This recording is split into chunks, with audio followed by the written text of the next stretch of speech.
Aujourd'hui, nous sommes à Boucau afin de découvrir le quartier des Forges. Que représente le quartier des Forges pour vous? C'était toute ma jeunesse. C'était un quartier très vivant et j'y suis né. C'était le quartier qui est né avec les usines des Forges de l'Adour, qui étaient les plus grandes usines de la région. Ce quartier s'est construit pour les ouvriers, pour les ingénieurs. Il n'y avait rien autrefois. En quelques années, ce quartier a changé. Qu'en pensez-vous? J'en pense un peu de tristesse, parce que c'était un quartier très vivant, avec beaucoup de commerce, et maintenant, il n'y a presque plus rien. Et il meurt petit à petit.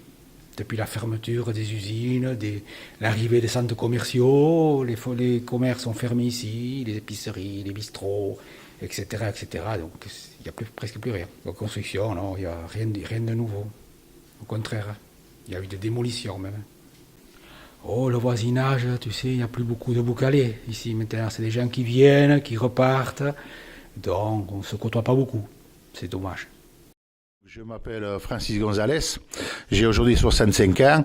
Il se trouve qu'aujourd'hui je suis le maire du Boucau, nouvellement élu depuis le mois d'avril, mais je suis très attaché à la ville du Boucau parce que justement c'est l'objet, je pense, de mon appel à interview, c'est que je suis né au Boucau, au pied des Forges de l'Adour. Bien, mon passé avec le quartier des Forges est très très fort parce que je suis né effectivement en 1949, il y a donc 65 ans, à 150 mètres de l'usine des Forges, mais en plus je suis né dans un bistrot ouvrier qui était ouvert tous les jours de 5h30 du matin jusqu'à 11h du soir pour accueillir les ouvriers des Forges qui commençaient à 6h et ceux qui finissaient le soir à 22h parce qu'ils faisaient les 3-8. Les ouvriers qui travaillaient très très dur parce qu'ils travaillaient devant les laminoirs avec des très très fortes températures, avec de nombre d'heures très très longues et dans les semaines, et donc c'était un quartier qui était extrêmement animé parce que dans cette usine il y a jusqu'à 2000 ouvriers et 2000 ouvriers qui donc se déplaçaient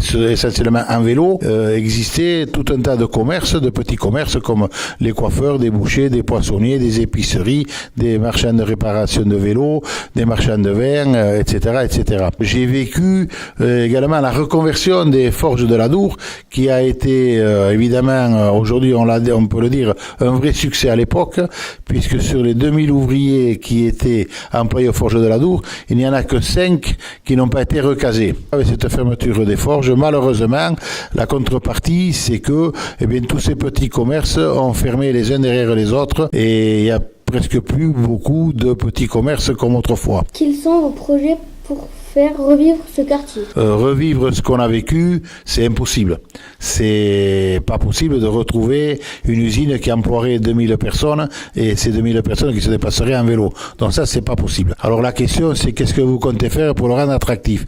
Eh bien, c'est d'essayer d'aider les gens à vivre le mieux possible, sans trop de nuisances, parce qu'il y a quelques usines, je ne citerai pas là, mais qui peuvent polluer par de la poussière, par des odeurs de temps en temps.